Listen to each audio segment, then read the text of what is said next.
Thank you for joining. We are live streaming on YouTube as well at the moment. I'm giving it a few minutes to make sure that everyone who has registered can join and to people to come in. We had a good amount of people registered, so I'm looking forward to having a nice audience and welcome everyone who is joining us. We have a really great panel today. And we're talking about engaging the private sector in TB preventive care and TB prevention. I'm giving it a few more minutes.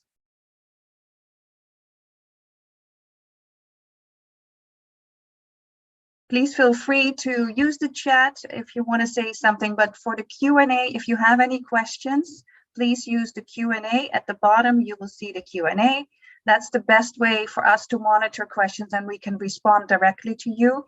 Our panelists have kindly agreed to also respond to individual questions. So if you have a specific question, please feel free to use the Q&A. I'm just giving it a few more minutes because I'm waiting for our first speaker.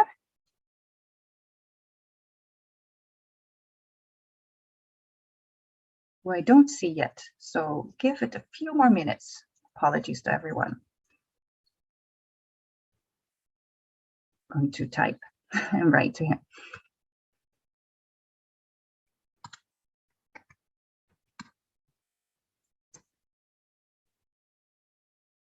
Okay, in the meantime, I will do the general introduction and hoping that he will join. Otherwise, we will change the order a little bit and give him the chance to speak. Maybe after.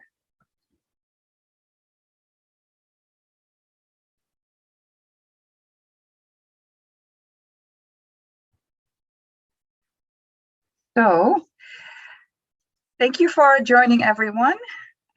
We have a 90-minute webinar today that is being recorded and live streamed on YouTube channel. We will share the YouTube link so that in case you want to share it with colleagues, they can live watch on YouTube as well if they have not registered. You will see the Q&A button at the bottom, as I already mentioned, and that's the best way to ask questions. You can ask questions anytime during the webinar. Today's topic is engaging the private healthcare providers in TB preventive care. Unless and until we scale up the involvement of the private healthcare providers in our TB programs, we cannot reach the targets that countries have committed to, and TB will not be eliminated. So in the past years, we have seen an increased notification of TB within the private sector, especially in the highest TB burden countries. But this is mostly in general care of TB programs, not necessarily in TBT or in TB prevention programs. So this really needs to be rolled out in the private sector. And we need to further engage healthcare providers in prevention. So there are some good examples of this. We have programs that look in childhood TB. There's TB and HIV co-infection programs that look at TB prevention. And we've had a webinar on that last week, which you are welcome to look up. And today you will be hearing some excellent programs from the field, practices in engaging private providers in TBT and in prevention.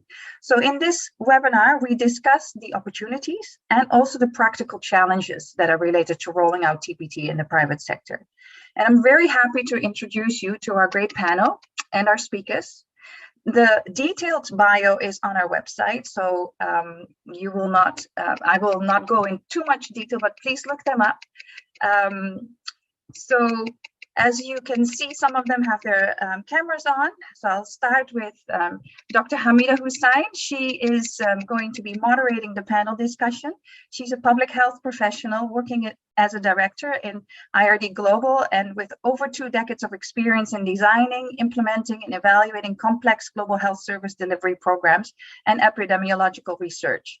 She led the IRD's flagship TB program based in the Indus Hospital in Karachi and was instrumental in scaling DRTB treatment services in the 2 provinces of Pakistan. She's joining us today from Pakistan. Hello, Amida.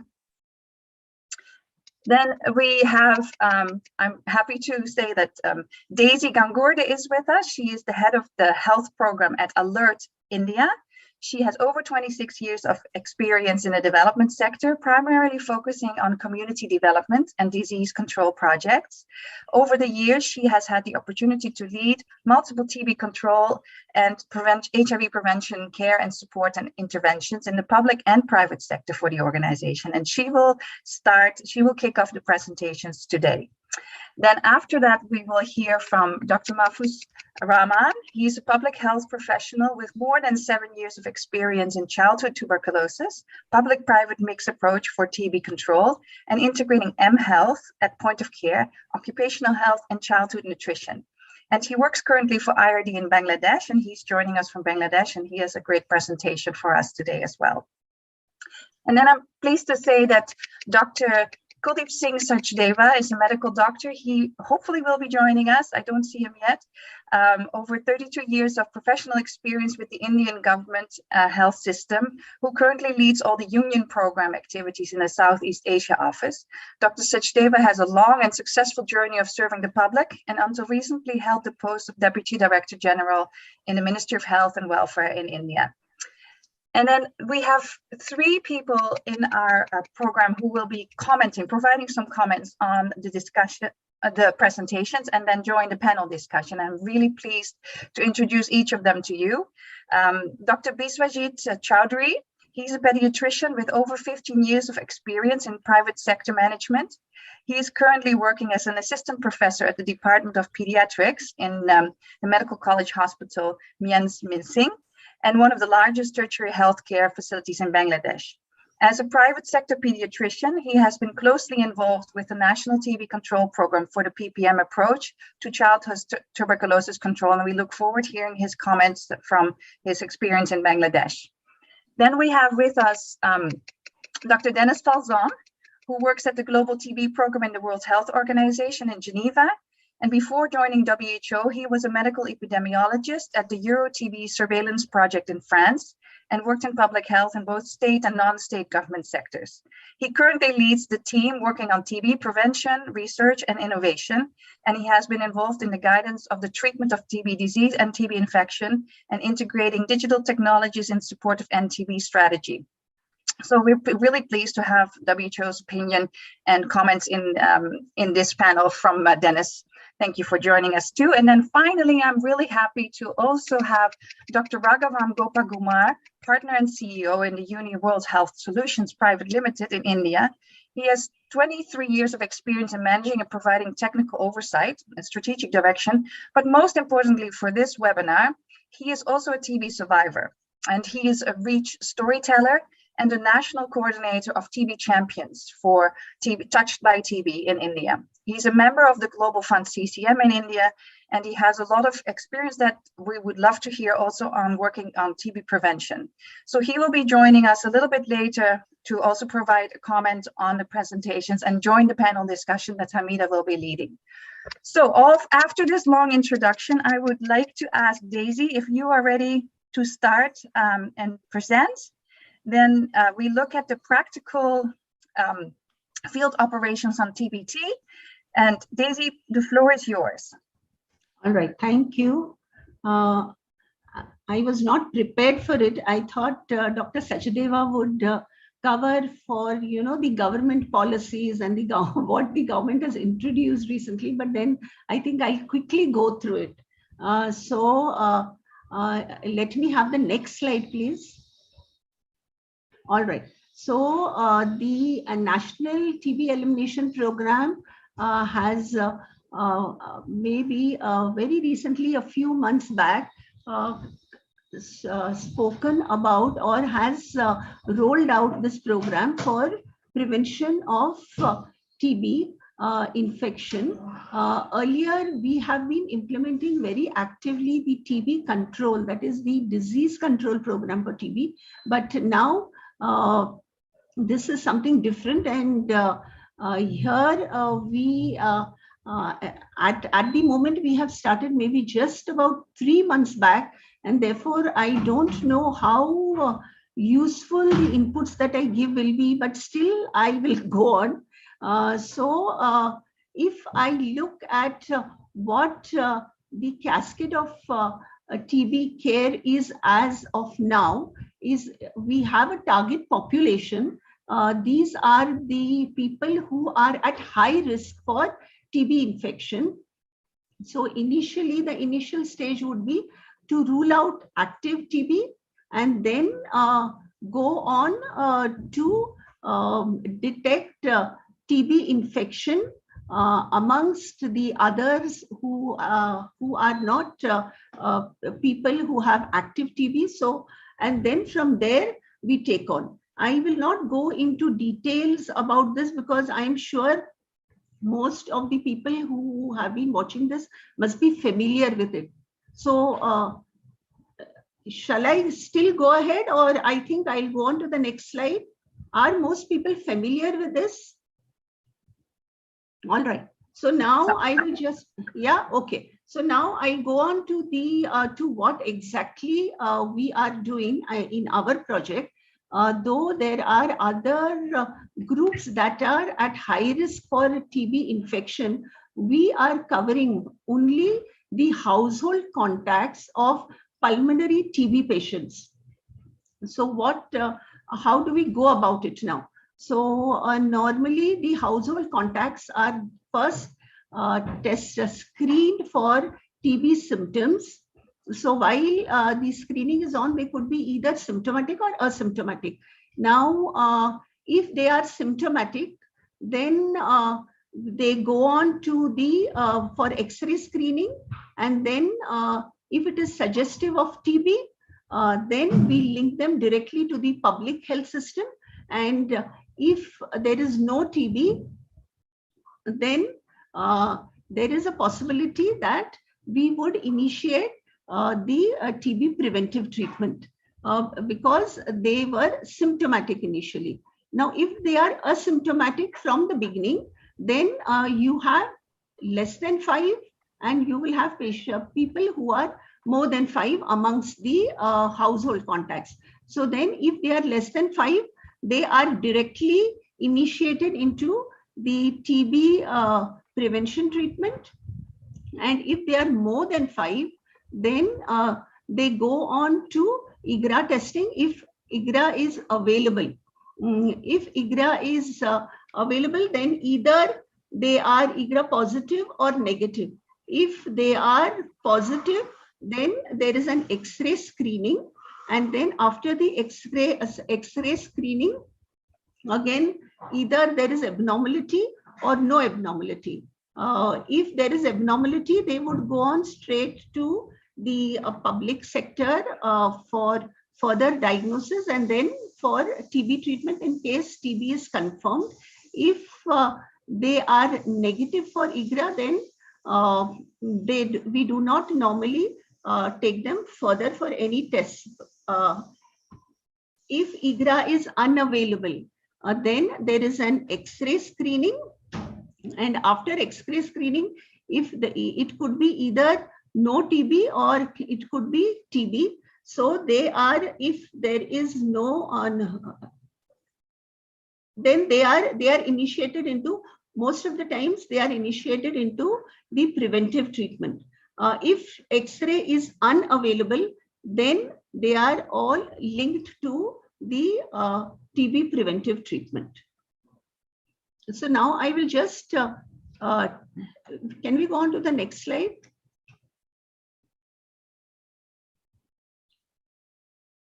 Okay, so now I will tell you how we go about this in the field, and then the role of the private medical practitioner in this whole gamut of things. So in the project that we are implementing, we are implementing it for the public healthcare sector and the private healthcare sector. So we have all the data that comes into us from the public healthcare sector. So we get the list of pulmonary TB patients. These pulmonary TB patients, once the MIS gets the list, the MIS would then give the list to the telecaller. The telecaller who would then first verify this list and then would call the patient once the patient, she speaks to the patient or he speaks to the patient, he will also ask the patient or tell the patient that he would want the counselor to visit the patient at his or her home. So there is a home visit that is scheduled by the telecounselor or the telecaller. Once the telecaller finishes, then he or she would give all the data with the plan to the counselor. The counselor then, according to the schedule that is available to him or her, would then plan the home visit. During the home visit, the most important aspect here we realize is the role of the counselor, because the counselor has to not only talk to the patient during the home visit, but has to convince all the other members in the household to come for screening of TB. Now, since they do not have any kind of symptom, most of the times it is a little difficult for the counselor to convince them to come for the screening. So the counselor has a very important role to play here. A lot of training goes into, a lot of input goes into training the counselor for this role. On visit of the house, and on convincing the relatives or the household contacts of the TB patient, then she would or he would refer them to the medical or the doctor or the medical officer. Now here we have realized that though we though the patient is already referred to the public health system, many times because of the distance or because of the familiarity with the private doctor, the patient would like to take, or the TB patient would like to take the relatives or the household contacts to the private doctor. The counselor does speak to the patient about, because many times we also realize that once taken to the private doctor is not really convinced about taking on all these household contacts, evaluating them, and then referring them further. A lot of work needs to be done with the private doctor in case he or she needs to be engaged in this, because earlier when we started with the private doctors' involvement in TB treatment, each individual doctor was met. They were told about the whole program. They were told about the benefits of getting involved in this program, not only for him or her, but also for the patient. And it was very difficult initially, to get them involved. Now, there are two kinds of districts that we have come across. One is where the private doctor is already involved in the TB control activities. And here you have either the JEET or you will have the PPSA. Here it is a little easier to convince the doctors and get them on board. But where there is no JEET or PPSA, it is a little difficult because the doctors are not directly involved in TB control except for providing notification. And therefore, the doctors we would need one person, or at least our project, we realize needs one person who would go speak to the private doctors, talk to them about why TB preventive treatment is required and what their involvement would be, how would it benefit the household contacts, and how it would benefit the TB elimination program. So a lot of work also, CMEs need to be organized. the IMAs need to be involved in this. Since we have just started, we are now doing this on a one-to-one basis. And let me tell you, it is not very easy, though very gradually there are doctors who are coming in. So the doctor then evaluates the household contacts. If they are so, they could be either symptomatic or they could be asymptomatic. So if they are asymptomatic, then we would, can we have go further?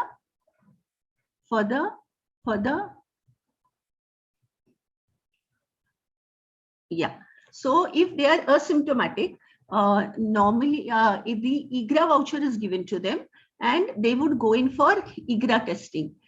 If they are, again, let me also inform you that Igra is not easily available in all the districts. Only if Igra is available, then the Igra voucher is given. Otherwise, they are directly sent for they are directly sent for X-ray. So now let me go to if we have given the Igra voucher, then the test could be either positive or negative. If it is positive, then they are sent for X-ray. If it is negative, then there is no treatment that is recommended.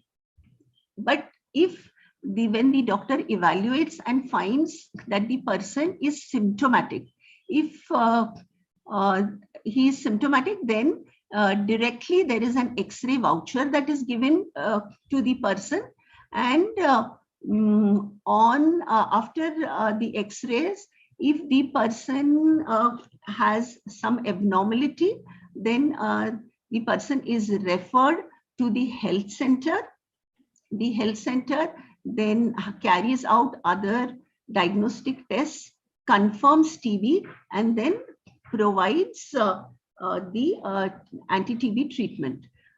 If the X-rays are not suggestive, then they are linked to the TB preventive treatment. And the private doctor here in our model now is normally involved only in evaluation.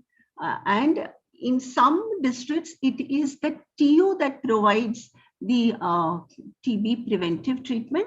And in some districts, it is our counselor who provides the prescription to the supervisor, and the supervisor would give the necessary medication or the preventive treatment to the counselor, who normally provides it to the household contact during the home visit.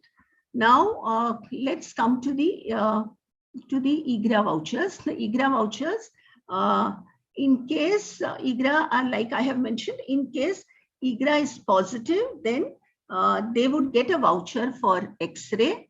And during the X-ray, if again the same, this is followed, that either they detect suggestive of TB or it is not suggestive of TB.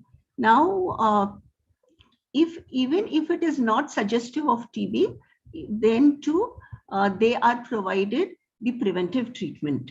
Can I just go to the next slide? Easy. Okay. Thank you. Can we go a little quickly through the next slides? Okay.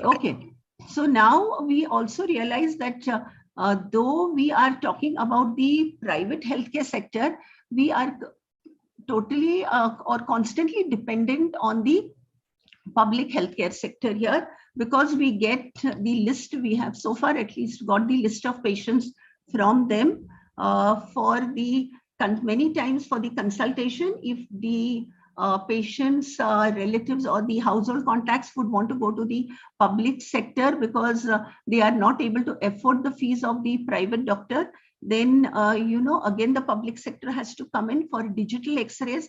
And also the Igra, not everywhere is the public sector involved, but at least wherever we have been working, yes, there is the public sector that is involved for the Igra testing so far. We go on to the next. Okay. This is maybe can we wrap it up? Skip. Okay.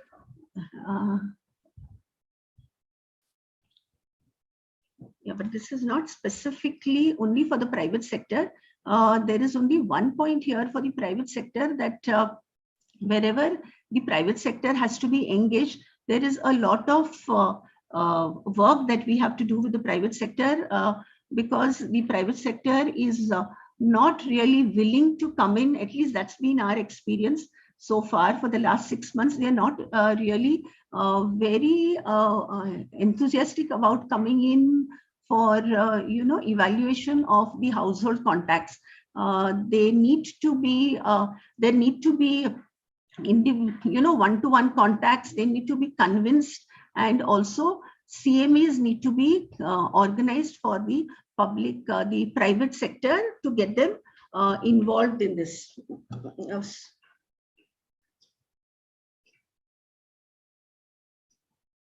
Okay, this is how we started the field operations.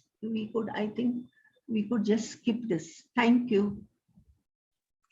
Daisy, thank you so much. You've really walked us through the steps in much detail, and it is absolutely very much appreciated to understand each of the steps.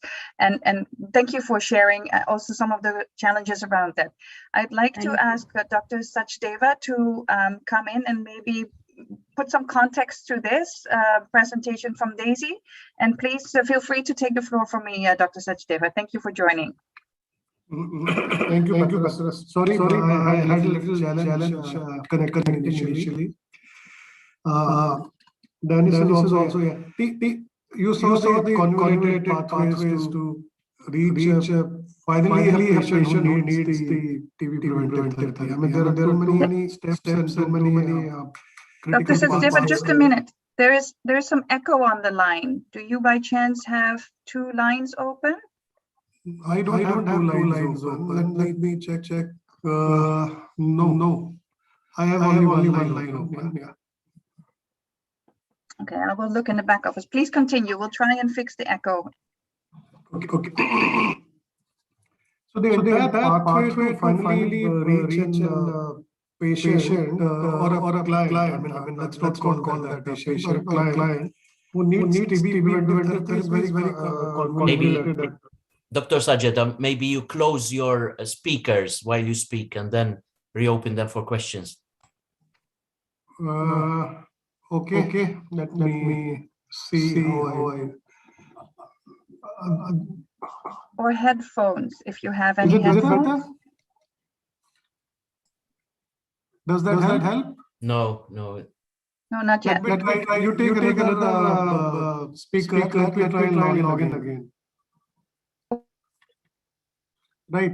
I'll log in again. Yeah. Okay. While Dr. Sachdeva is logging in again, take another speaker. Yeah. I will ask. We will move to Bangladesh, and I'm really looking forward to ask Mahfouz to present for us the situation in the program that he's been working on childhood TB in Bangladesh. Mahfouz, if you're ready, would you like to take the floor from me? Yes, Petra, thank you. Am I Thank audible? you so much. Am I audible, Petra? You're loud and clear, and Okay, you can share the screen. We can see your screen. Is it in presentation form? It's in presentation form, yes. Thank you, Please Petra. go ahead. Hello, everyone. As Petra mentioned, I am Dr. Mohammad Mahfouz Rahman, and it's really good to be with you today. So today I'm going to focus on some of our works here at IRD Bangladesh on TB preventive treatment and how we engaged the private sector to it. So let me start with a bit information on Bangladesh and TB epidemiology here. So Bangladesh is one of the most densely populated countries in the world, with a population of 164 million. The population density here is 1,265 people per kilometer square. So Bangladesh is also listed one of the 30 high TB burden countries, sharing 3.6% of the global TB burdens. So in 2020, an approximate 360,000 people fell ill in Bangladesh, and the National Tuberculosis Control Program could only report around 230,000 patients. Of them, only 4% were childhood TB patients.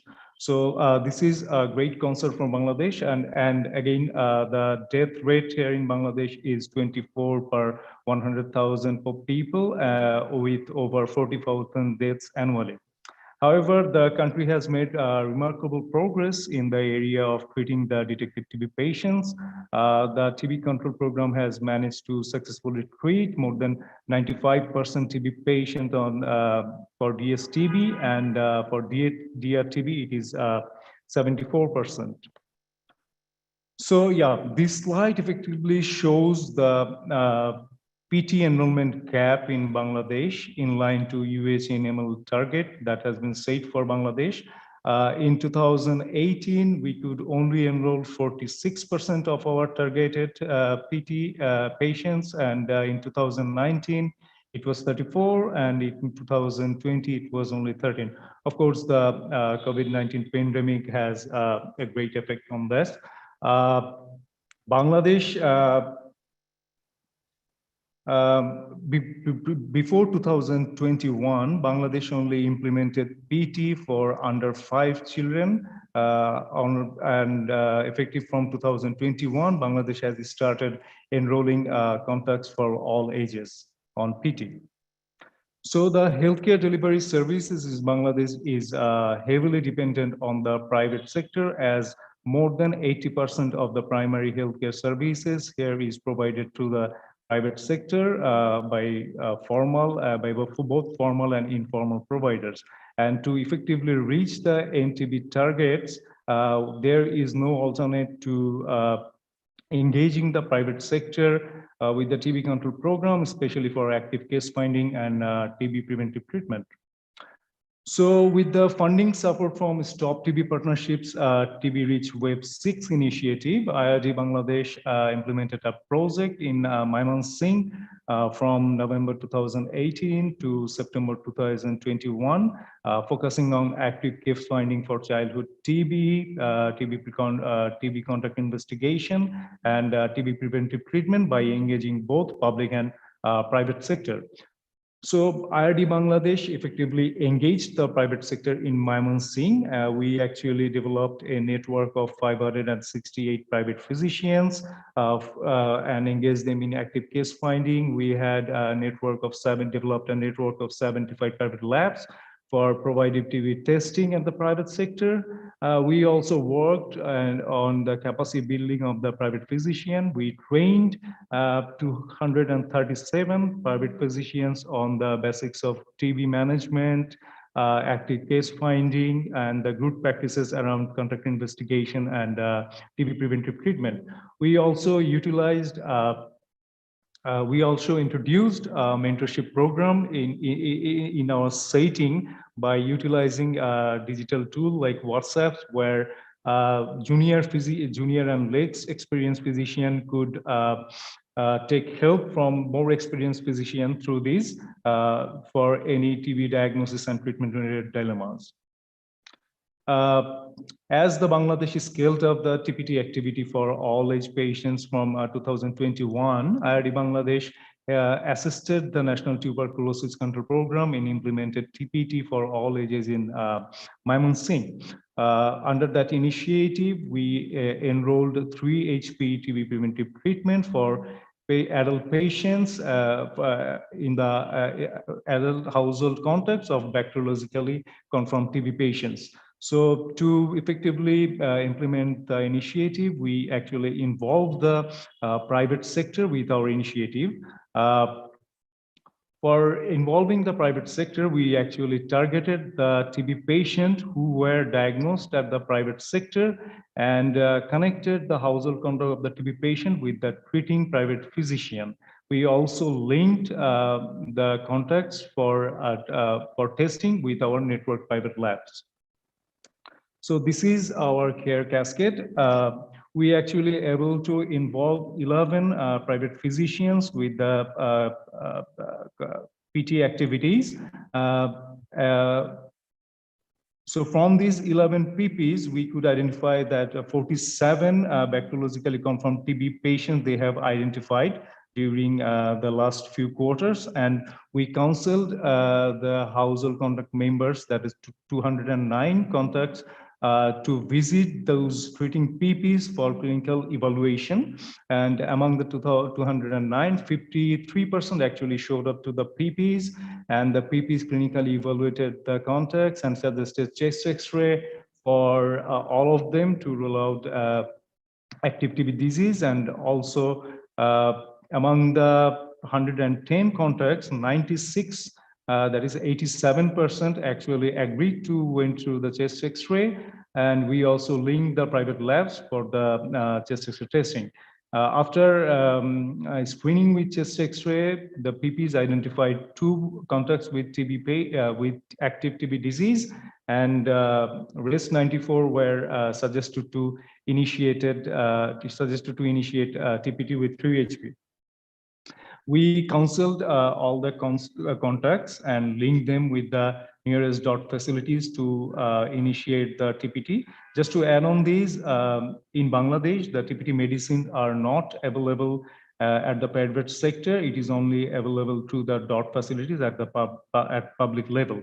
So after counseling, 68, that is 72% contacts agreed to initiate the preventive treatment, and of which 66, that is 97% successfully completed the full treatment course.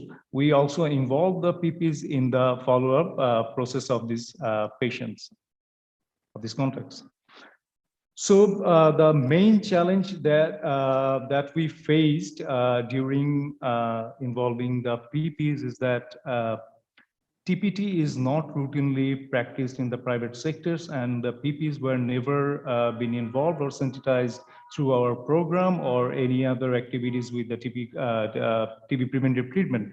They have been engaged with case finding activities, but TPT was a very new concept for them. When they diagnose a TB patient, they usually refer the patient to the nearest DOT facility for treatment initiation, and let the DOT take care of the contact investigation and TPT. So it needed a lot of sensitization and reinforcement to engage the PPs with our activities. And moreover, the PPs had a concern that giving TPT to private sector patients who are apparently healthy patients being given medicine for something for not having a disease, is not a good practice for the PPs. They fear that if the patient refuses the treatment and send any negative notions in the community, that then they might lose their reputations, and that's not good for their business. So the recommendations I would, from our experience, I'd like to suggest to initiate targeting the patients who are diagnosed in the private sector, and engage the treating PPs for the contact investigation of the household conduct of the same patients. And repeated sensitization and reinforcement is very crucial, because the PPs are very busy. One-time training and sensitization program might not actually be a very good focus on them. They would require a lot of visits to effectively engage with this kind of new initiatives. and also to effectively access the private sector, especially the PPs, engaging the NTP and private professional bodies like we have used here in Bangladesh, BPMPA, Bangladesh Private Medical Practitioners Association, helped us get access to the private sector. And I would also like to suggest to involve the PPs, especially the younger ones, to the decision-making programs or meetings, because we have found that the younger ones are more enthusiastic in uptaking any new initiative. I would also suggest that you should engage private labs, as the private sector patients don't want to go to the public facilities for testing. Having a network of private labs that provided TB testing helped us a lot. And last but not the least, time to time acknowledging their efforts helped us a lot, and it also helped the private physicians keep engaged with the activities. That will be all from me. Thank you very much. I'd like to thank the organizers for letting me speak today. Thank you. Thank you so much, Mahfouz. That's an excellent presentation and really shows us very well all the how the program functions, but also some of the challenges. Really, thank you so much for sharing. Since we are in Bangladesh at the moment, I would like to ask Dr. Biswajit Chowdhury, who is with us and who is a private provider. Could you maybe say a few words to support Mahfouz's presentation now, and just let us know some of the comments from your side? Would you like to take the floor for a few minutes? Dr. Biswajit, you're with us, right?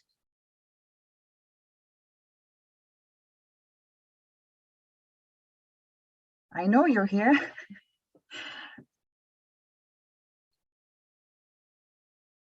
Okay, I think we're in a December mode today in this webinar, with lots of jingle bells happening everywhere.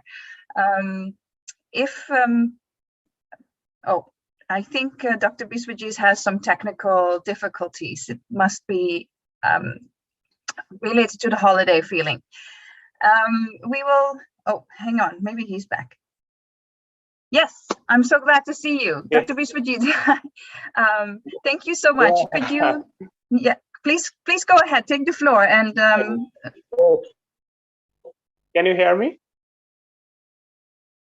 Yes. Okay. Thank you. I would like to first give thanks to the organizer for arranging such excellent program. Probably this is a very good presentation from the two speakers, and one in the Indian situation, and another one is our native, that is Dr. Mahfouz. Probably is given the very nice presentation regarding that some challenges and also the opportunity which can be involved to develop the TPT in all aspects.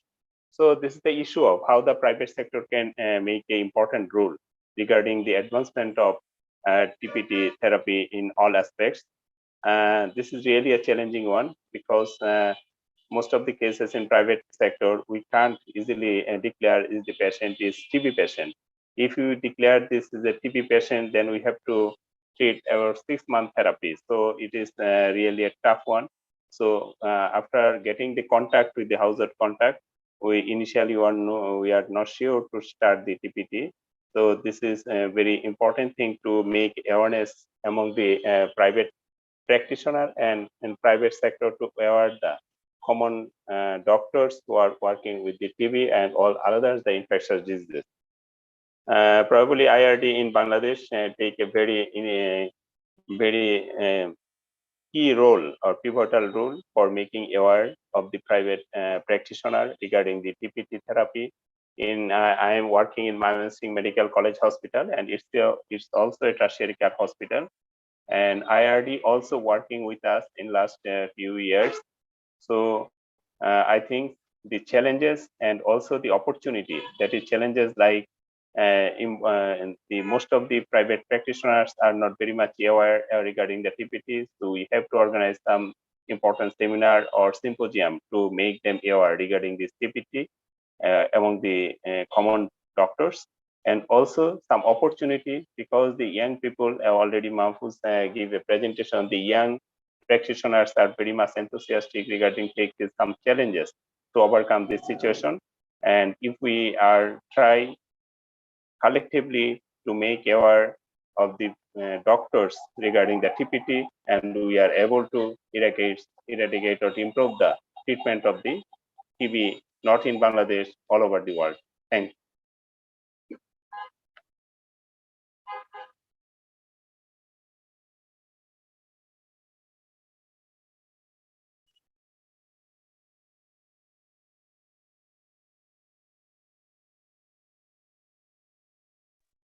Sorry, I was on mute. Thank you so much, Dr. Biswajit. That was an excellent comment. And we welcome further input from you in the panel discussion where we will move to. And I appreciate hearing the experiences from Bangladesh.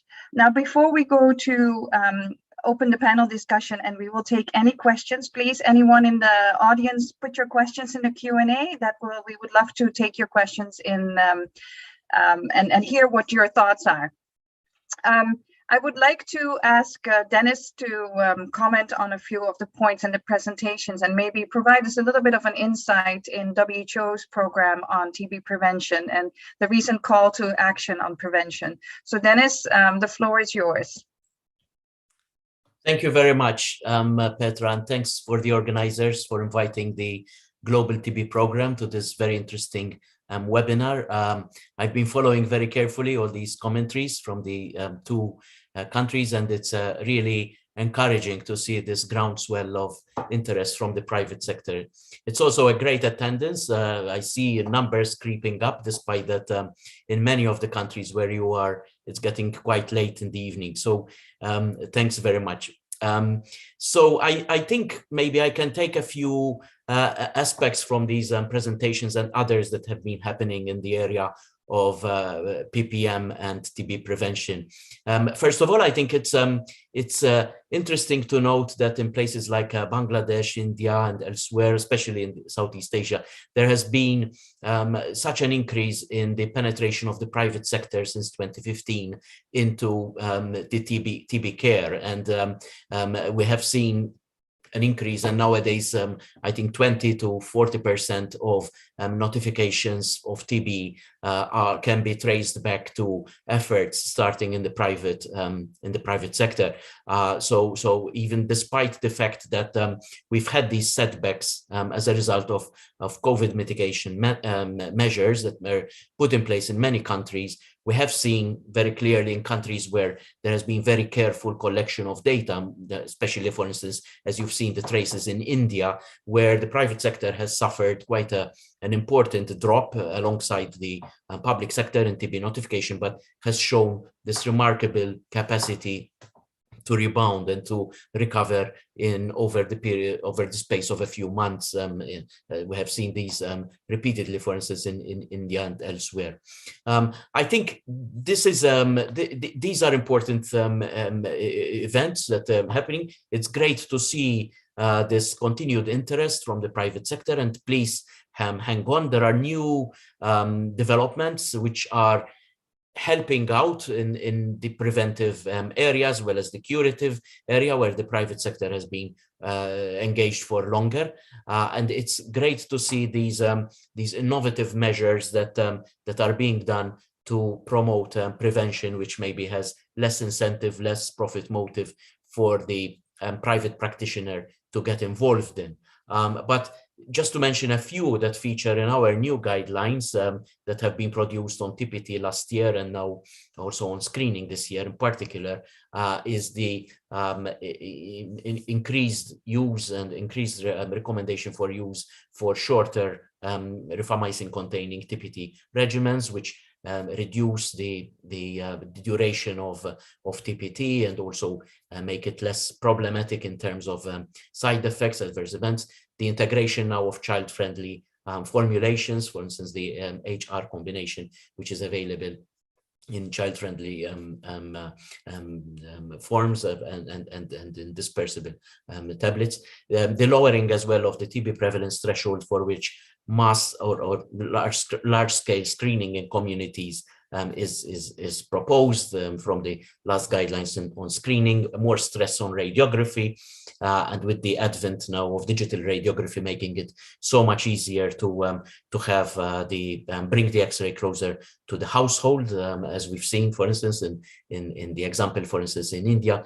I would advise as well that you consider radiography for people who are asymptomatic as well, because it increases the sensitivity of the tool once you have bridged this gap to provide or to bring the X-ray equipment closer to the people who need it. Also, the new recommendation on the artificial intelligence enabled computer-aided screening technologies, detection technologies. So I think the private sector could have a very critical role to trigger sort of innovative activity and rebound in this space.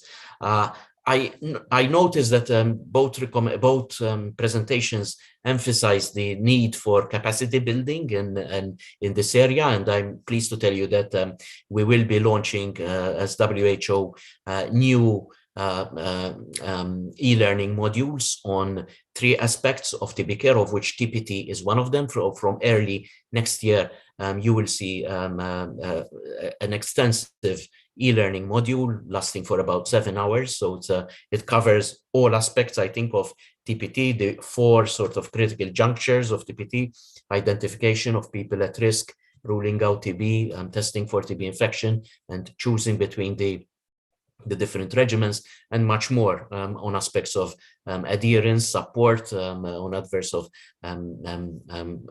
handling adverse events, monitoring and evaluation, of course. So you will see a very well-rounded sort of e-learning module. And there are other e-learning modules coming up as well for drug-resistant TB treatment and for diagnostics, which will be relevant, I'm sure, for the private sectors as well. I just mentioned as well, Petra has mentioned it, about the call to action that was launched in June this year, and which saw the high-level commitment of a number of high-burden countries, as well as key donors, key technical agents in this space. And I think that is a very important sort of stand taken by the TB community, that we really, despite all the setbacks that TPT has and screening has met in the last few years, and COVID added to that as well, that we are still intent that as a world, as a group, as a community, to push forward to achieve those ambitious targets that were set in 2018.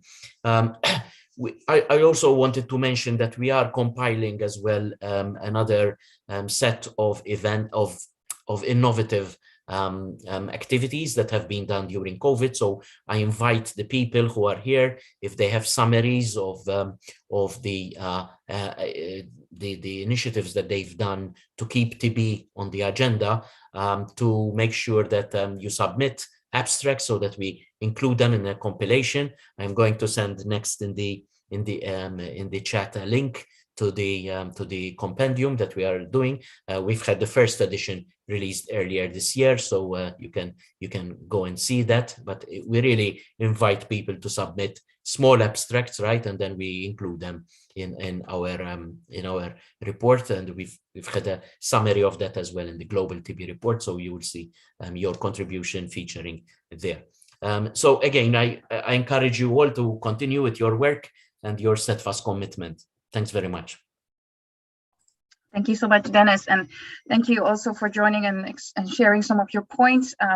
I look forward to hearing more of you in the panel discussion. But before we go to the panel discussion that Hamida will be leading, I would like to ask Dr. Raghavan Gopakumar. He, as I mentioned in the introduction, he, besides professional experience, has also survived tuberculosis.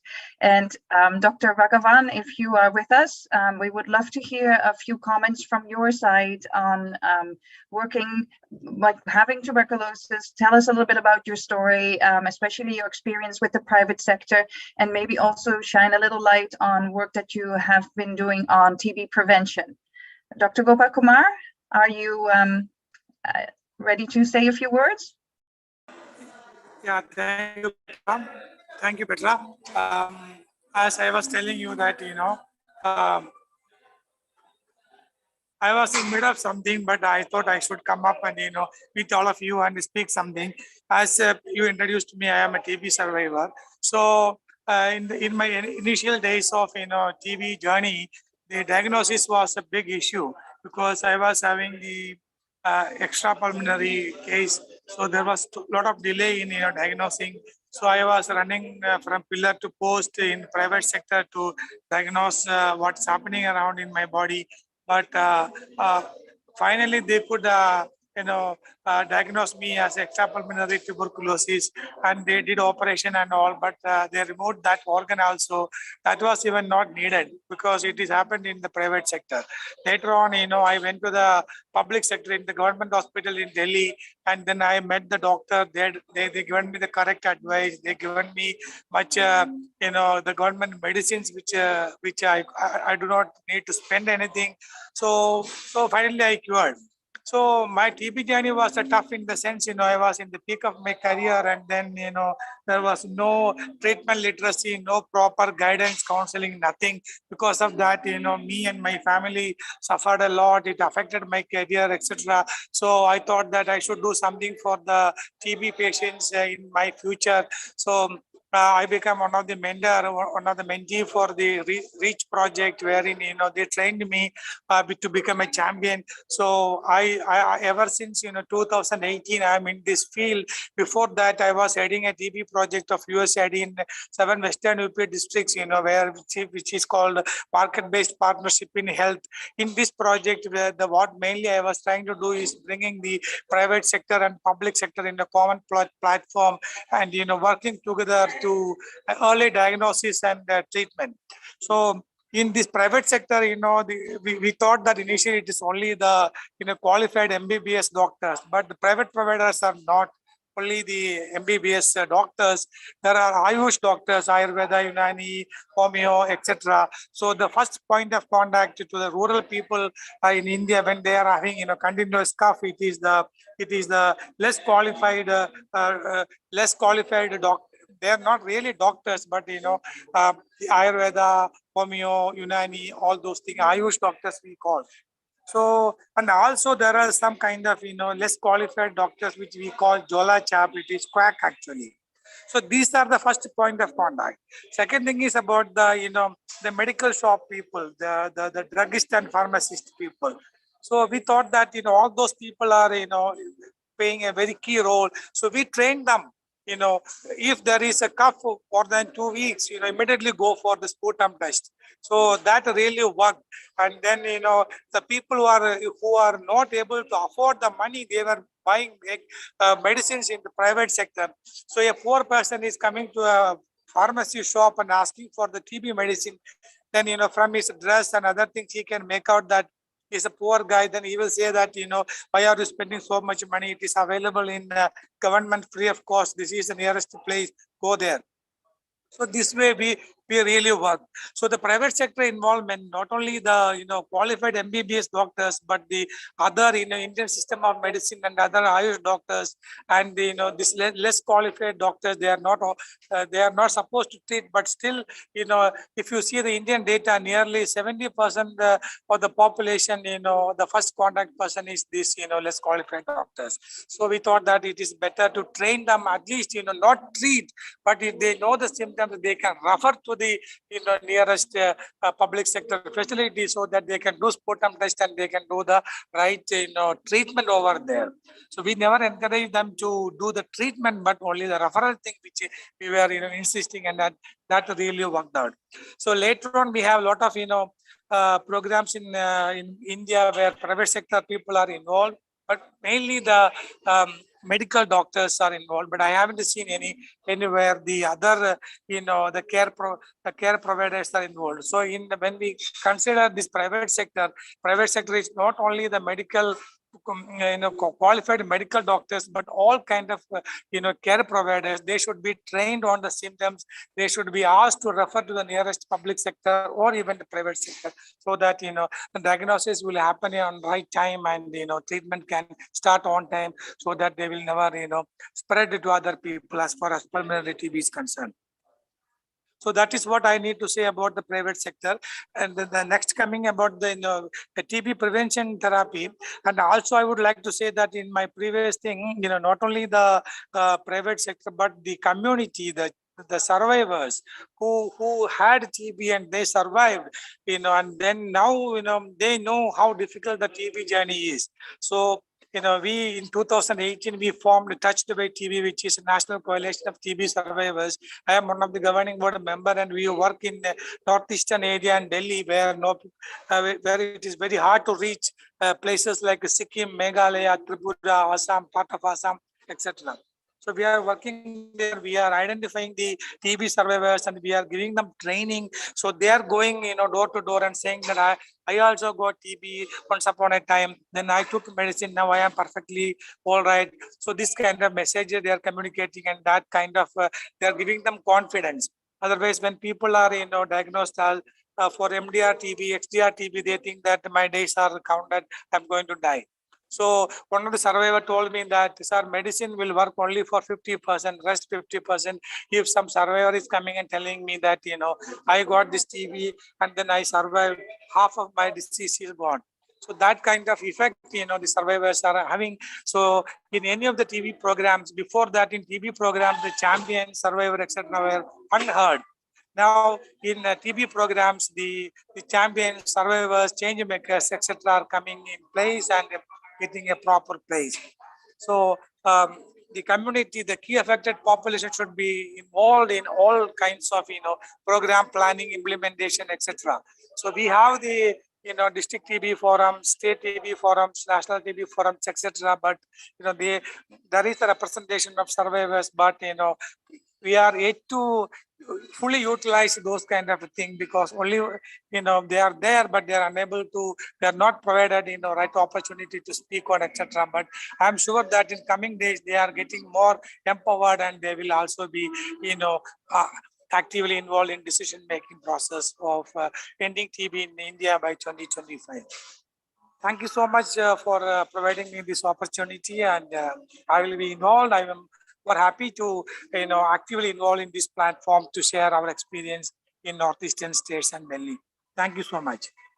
Thank you so much for sharing your story and highlighting the importance of the patient journey that we all should be really working to improve. So I really appreciate your points, and I'm very happy to hear how you are working together with other TB survivors. So thank you for sharing that, and please stay on the panel if you can, if there's any questions that we can put towards you. So Hamida, I think it's time for you to take over from me and maybe engage our wonderful panel in a discussion and pick up some of the questions from the Q&A.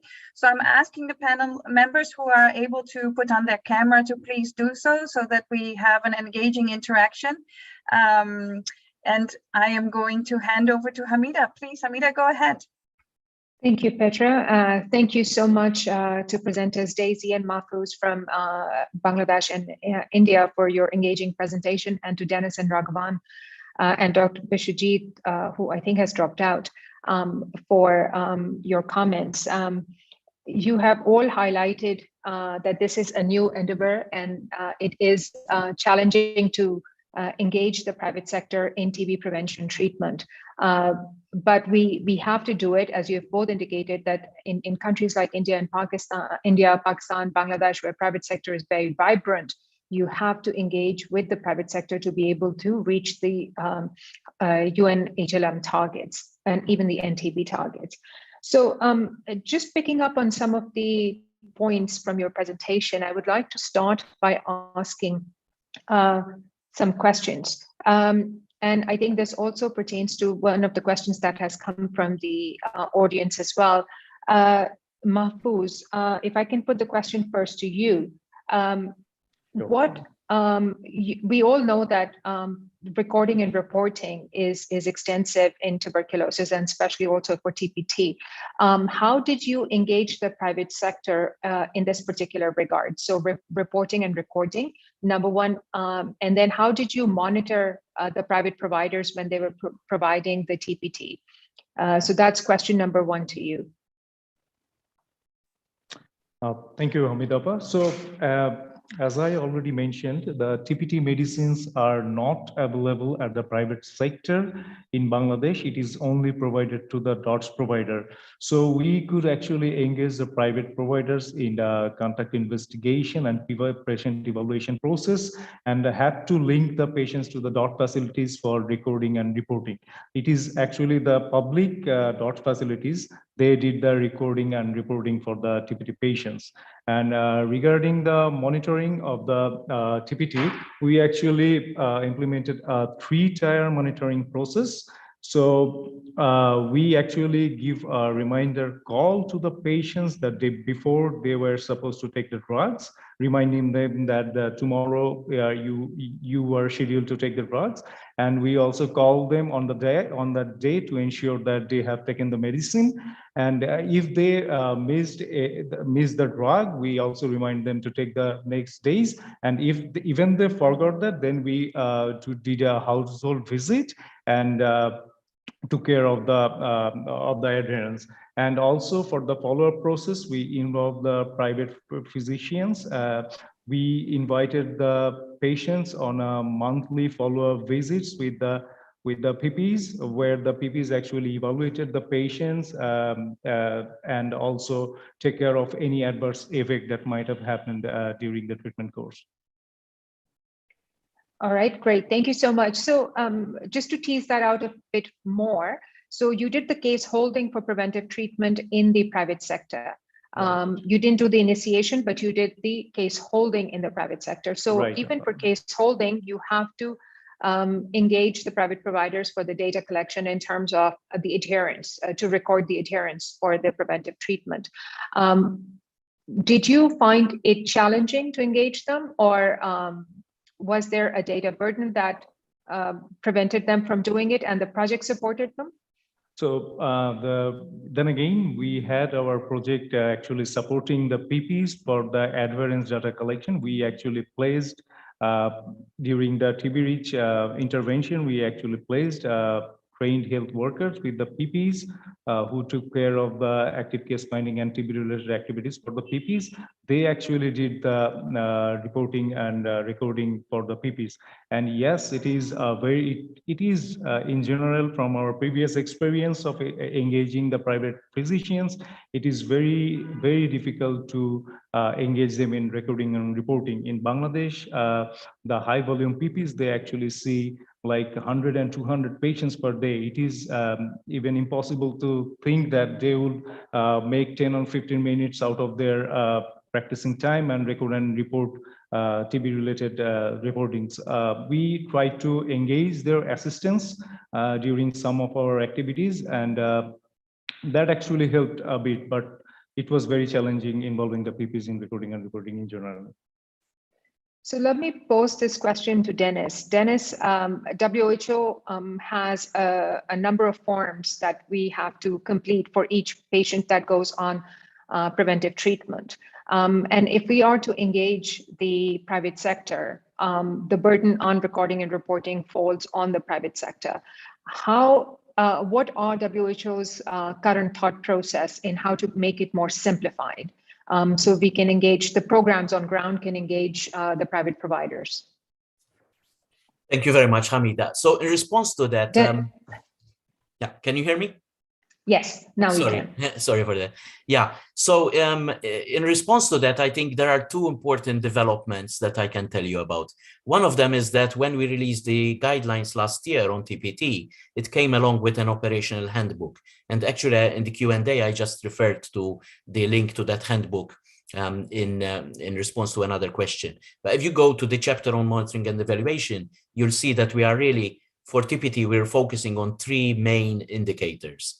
One is about contact investigation, right, and evaluation. which because of COVID has been given an extra push, the importance of the household as a place to go for, in infection control in the community. So that's the first one. That's to assess how many of those contacts that we heard about in the two presentations, how many of those contacts have actually been reached, and assessed for both infection and disease, right? Because they could be there. So that's the first indicator, just focusing on that. The second one is how many of those eligible for TB preventive treatment have actually started a regimen, right? So that we make sure that those who are eligible are not just known about, but also action has been taken to start them on a TPT.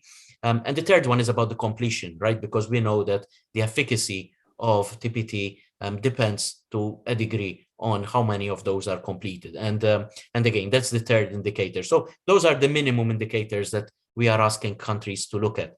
For the first time this year, we collected information about the TPT completion, and we're quite pleased to see that many countries were actually collecting these data because, as you are aware, I mean, TB collecting data for monitoring has had a very long tradition in the TB community, but for the curative side, right? So when it comes to the preventive side, it's more wishy-washy. So we made sure that these three indicators are there and clear and explained, okay, and trying to simplify that.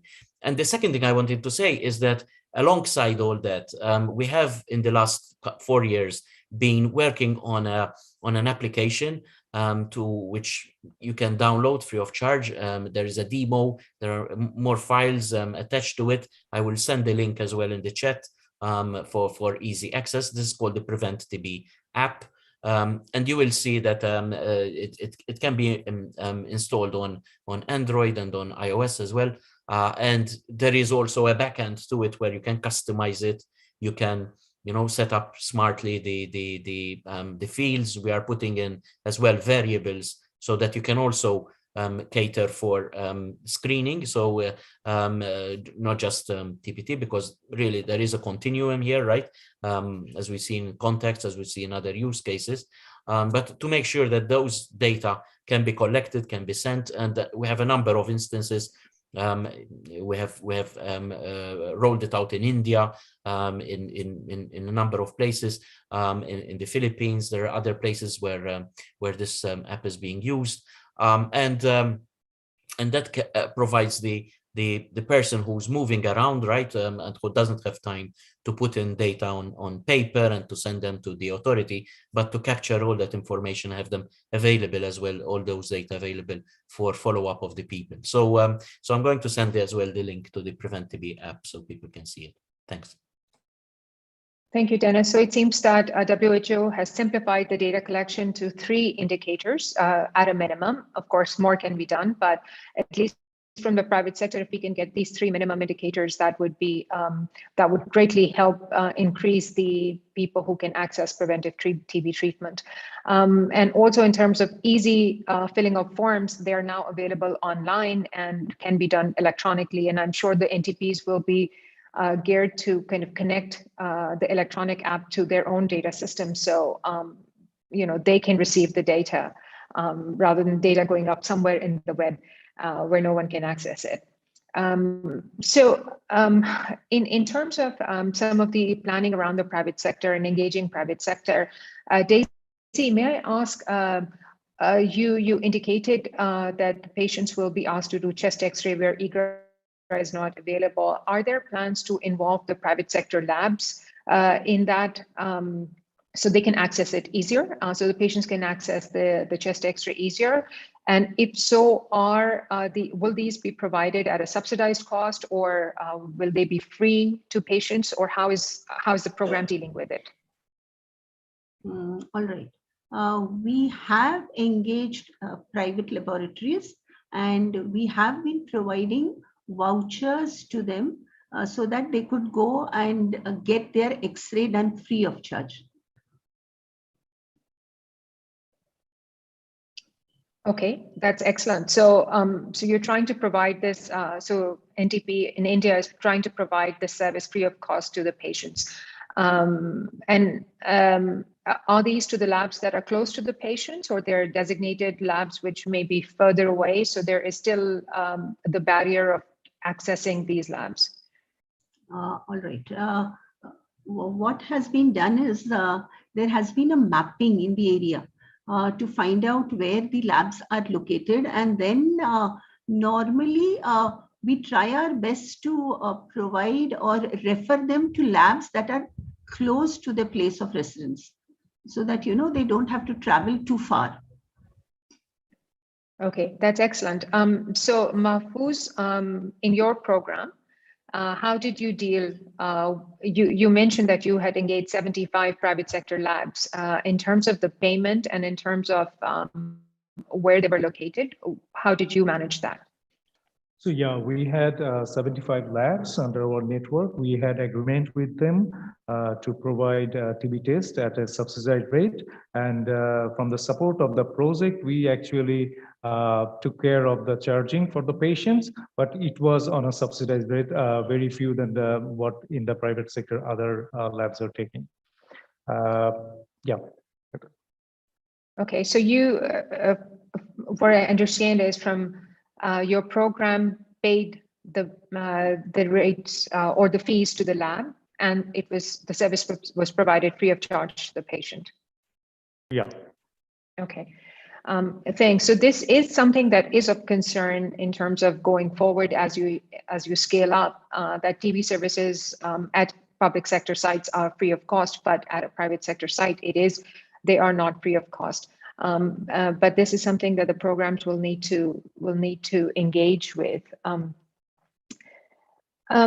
Dennis, if I may engage you further on a question that generally preventive treatment and even TB treatment to a certain extent is prerogative of the public sector because of the way the drug flow is, and the drugs come to the NTPs and they distribute the drug to the wider network. Similarly, preventive TB treatments, be it INH or 3HP or 3HR, whatever drug regimens that the countries are using, they generally come to the NTP and they provide it. Now, if we are to engage the private sector into large provision of TPT to the large population, how does WHO see the drug distribution network? Do they still see it through the NTPs? And if so, how do you or what advice would you have for NTPs to distribute it to the private sector and how to account for it?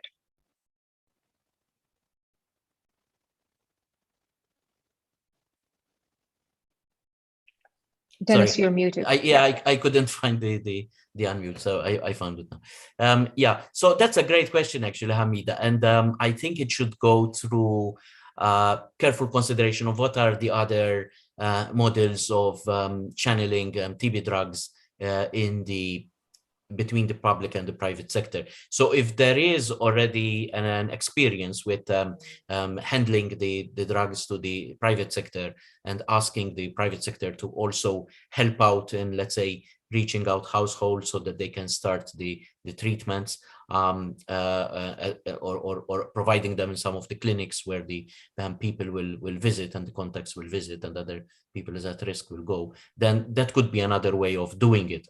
Otherwise, I mean, it's if the NTP has more of the policy to keep these drugs at their end and then provide them through their services in some other way, like the person coming with a voucher, for instance, as has just been mentioned in the case for Igra testing, then that could be another way of doing it. Of course, I mean, there's a number of places where they have already been transferring TB drugs into, let's say, the HIV clinics, right, for as part of TPT to people living with HIV, in which this has already been done, right, on a larger scale. So probably this could be another example where the TB drugs leave the TB, sort of the traditional TB clinic confines to go elsewhere. Thank you. So you're very right that if we are to expand this and achieve the targets that have been set, we have to go beyond the traditional TB models. And perhaps in countries where HIV network is not as extensive, given their low HIV prevalence, I mean, we can look at other areas like EPI, for instance, which has extensive network throughout the countries, like the expanded program of immunization, to use their facilities and for drug storage, for drug distributions that can be used. In addition to these questions, are there other Dennis, are there other plans to simplify the regimens? For instance, 3HP, there is still, you still need to count the pills, INH so much and rifapentine so much. Are there ways or are there thought processes going into simplifying the regimens to do with the fixed dose combination? I know some of the studies are ongoing, but perhaps if you can talk about it, which might actually help the private sector, because it's easier if it contains an FDC and you can give an FDC rather than having to write milligram per kilogram and calculate the dosages, which can, have effect of misdoses or challenges. Mm-hmm. Yes, I think that's an important point as well. The FDCs now are becoming increasingly available, the 300 for HNP. So that will serve most of the people kind of who would need it. Of course, it's a bit more difficult for children, and so that is an area where we really need some more developments there. 3HR, of course, is we can use the child-friendly formulations there. So the more that those become available, the better as well. That would simplify things. We still need some sort of arrangement for the 1HP, the daily treatment with HNP for 1 month, because the formulations there that exist are not suitable, and we need to push the age down as well on those groups. So as we gather more experience with the use under the age of 13, that would also be helpful to inform the manufacturers about what formulations they would need to produce and the relative volumes that need to be taken up. Continued work on the lowering of the price of rifapentine and the registration of rifapentine as well in individual countries as well as in certain regions like the European region, for instance. Work needs to be continued over there. And then on the longer term, we're also looking at technologies that allow, for instance, the slow release formulations of drugs by, let's say, a single injection, let's say, where you give it and the person does not need to consider about adherence, or lowers the problem as well about kind of incomplete treatments, right? Because it's given once and then it continues. So we're working on that, both on the level of developing these target product profiles of what type of TB preventive treatments are needed. We just released some TPPs for TPTs for the future, basically. So there's work going on different fronts to be able to. But already, I think one of the take-home messages, there are already technologies which could simplify, the treatment. And there's really, the perspective of having 6 months of isoniazid, countries and programs and private sector need to think beyond that now, because we're really going into a new sort of new approaches with rifapentine and also with rifampicin, sort of the possibility of having, let's say, 4 months of single dose rifampicin in people who clearly do not have active TB would be an important as well development and adoption in the countries. Perfect. So it seems that WHO is working actively to simplify the regimen and looking towards a shorter regimen, as short as possible, and even perhaps going towards a single dose preventive TB treatment, which might really help with adherence as well as loss to follow up in TB preventive treatment. I just want to encourage all the participants, if there are any questions that you would like to ask, to please type it in the Q&A session. I know there are some that have been answered, but if there are any that are left, please go ahead and type your questions.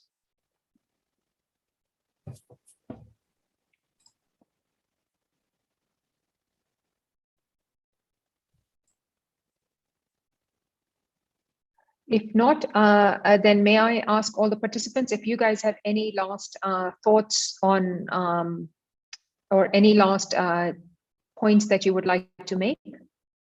Daisy and Mahfouz from India and Bangladesh.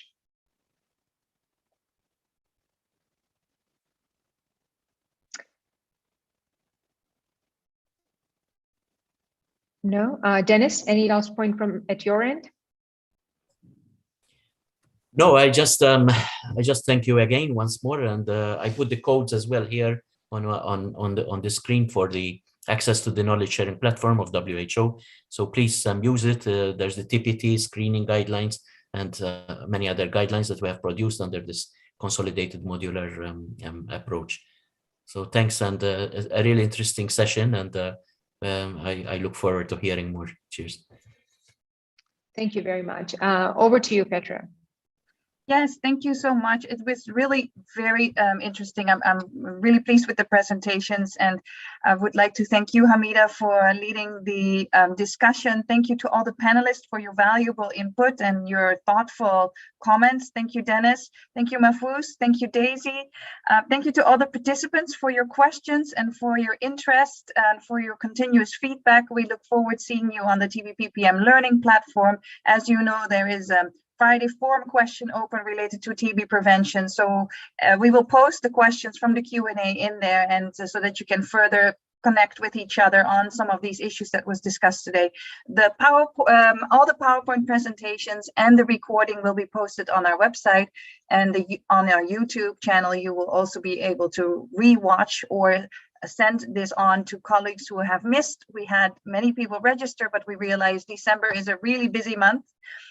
So we're happy that it's recorded and that we can use it for further coursework and other activities that are happening. So with that, I think I'm going to close this webinar of today. Appreciation again to all the panel members for your time and your sharing your experiences. And I am wishing everyone a wonderful rest of the evening, a rest of the day for those who have just started the day, a wonderful rest of December. And we look forward to seeing you back in 2022. So with that, I'm going to wave at everyone and wish everyone all the best. And thank you, Hamida, Dennis, Mahfouz, and Daisy. Thank you so much for being with us today, and looking forward to seeing